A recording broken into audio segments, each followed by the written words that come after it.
প্রশ্ন হচ্ছে দিনের নামাজগুলো কি ২ রাকাত করে পড়তে হবে নফল নামাজগুলো নাকি ৪ রাকাত পড়া যাবে? আসলে নফল নামাজটা হলো ২ রাকাত করে পড়া যায়, আবার একসাথে ৪ রাকাতও পড়া যায়।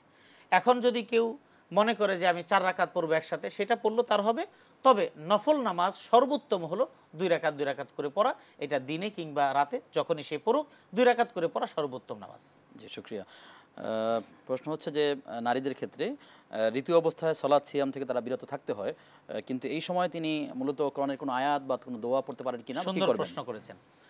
মহিলাদের যখন পিরিয়ড চলাকালীন সময়ে যে রিসাইকেল যে টাইমটা থাকে, এই টাইমের মধ্যে তিনি কোরআন তেলাওয়াত করবেন না, কারণ হাদিসে আছে লা তাকরাউল হাইজ ওয়াল জুনুব শাইআম মিনাল কোরআন, নাপাকি অবস্থায় এবং ঋতুবর্তী নারীরা কোরআন তেলাওয়াত করবে না। তবে এক্ষেত্রে তাসবিহ পড়া, দরুদ পড়া, দোয়া পড়া এবং বিভিন্ন দোয়ার আমল করা, এগুলি করা জায়েজ।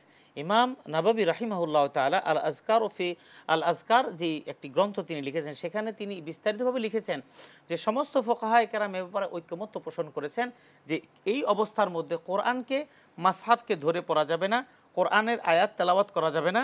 তবে কোরআনের যে আয়াতগুলো দোয়া হিসেবে ব্যবহার হয়, এই দোয়া হিসেবে ওই আয়াতটা ব্যবহার, যেমন বিসমিল্লাহি মাজরিহা ওয়া মুরসাহা ইন্না রাব্বিল গাফুর রহিম, নদীপথ পার হচ্ছে দোয়া পড়তে পারবে।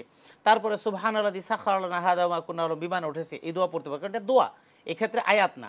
এরপরে সুবহানাল্লাহ, আলহামদুলিল্লাহ, লা ইলাহা ইল্লাল্লাহ অথবা দরুদ শরীফ পড়বে, আস্তাগফিরুল্লাহ পড়বে, এই জাতীয় আমলগুলো করতে পারবে, কিন্তু কোরআন তেলাওয়াত করতে পারবে না। জি, চমৎকার করে বলছিলেন। প্রশ্ন হচ্ছে যে বিবাহের ক্ষেত্রে সমতা রক্ষা করা বা কুফু রক্ষা করা, এটা কতটা গুরুত্বপূর্ণ?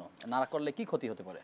বিবাহের ক্ষেত্রে আমাদের সমাজে বৈবাহিক সম্পর্কগুলো ভেঙে যাওয়ার পিছনে অন্যতম কারণ হলো দুই পরিবারের মধ্যে সমতা, যেটাকে কুফু বলা হয়, এই সমতার বিধান রক্ষা করা হয় না।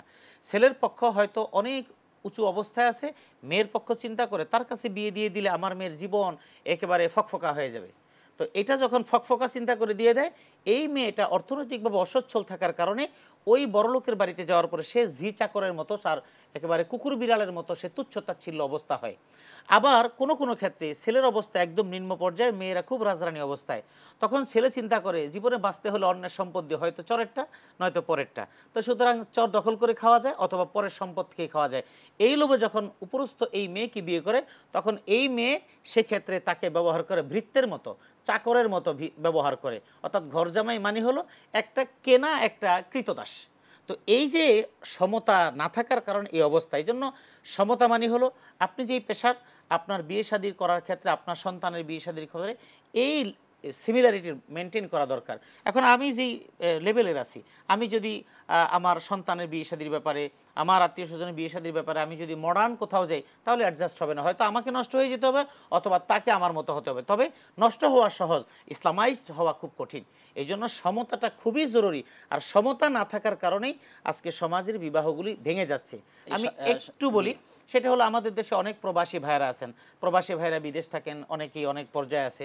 অনেকেই দেখা যায় বিদেশে থাকার কারণে, অনেক টাকা পয়সা থাকার কারণে ওনারা দেশে এসে অনেক সুন্দরী নারী, শিক্ষিত নারীকে বিয়ে করেন, অথচ তিনি হয়তো 1-2 পর্যন্ত পড়াশোনা করেছেন।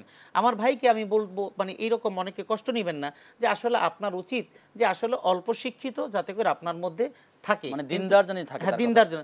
কিন্তু ওনারা এসে এমন করেন, আবার ওই বাড়ির লোকজন এরকম বিত্তশালী দেখে দিয়ে দেন। পরবর্তীতে যে সমস্যা হয় যে তার চিন্তা চেতনা আর শিক্ষিত মেয়ের চিন্তা চেতনা কখনো মিলে না। শিক্ষিত মানুষ ভদ্রতার সাথে সুন্দর একটা আবেগপূর্ণ কথা, ভালোবাসাপূর্ণ কথা, এটা তো সে বুঝে না, কারণ সে তো এই বইই পড়ে না। এখন যদি বলে, জানো শরৎচন্দ্রের একটা কথা আছে, ও বলবে শরৎচন্দ্র কেডা, তো শরৎচন্দ্রের কেডা এটা বললে তখন তার বিলবে না, বিপরীত হতে পারে। তো ঠিক এই যে আবার কখনো দেখা যায় যিনি আছেন প্রবাসী আছেন, তিনি করছেন, তিনি সব দিকে ঠিক আছেন, যাকে বিয়ে করলেন তারও অবস্থাটা এরকম যে উনি যে আবেগ তার কাছে প্রকাশ করছেন, এই আবেগটা তার স্ত্রী সেটা সামাজিক ধারণ করতে পারছেন না। এই সব কিছু মিলিয়ে দুই পক্ষ, একজন অনেক উপরে একজন অনেক নিচে, এটা আসলে বৈবাহিক বন্ধন এবং সামাজিক স্থিতিশীলতার ব্যাপারে সবচাইতে বেশি ক্ষতিকর দিক। এই জন্য সব দিকে প্যারামিটারটা সমান্তরালভাবে থাকা উচিত বা কাছাকাছি থাকা উচিত, তাহলে সমাজের ভারসাম্য রক্ষা হবে, এটা আমরা আশা করি। যদি দিনদারিত্বকে প্রাধান্য না দেওয়া হয় তাহলে কি ক্ষতি হবে? এক্ষেত্রে দিনদারিকে প্রাধান্য না দিলে ক্ষতিই না, শুধুমাত্র সেই সমস্ত সংসারগুলোতে অনেক ধরনের ঝামেলা তৈরি হয়। আর দিনদারি থাকলে কি হয়, ভাই অল্প পেয়েছি আলহামদুলিল্লাহ, পাই নাই আলহামদুলিল্লাহ, অনেক পেয়েছি আলহামদুলিল্লাহ, তাতে ওখানে কোনো কষ্ট থাকে না। এজন্য দিনদারিকে প্রাধান্য দিতে হবে, হাদিসের মধ্যে যে কথা বলা হয়েছে।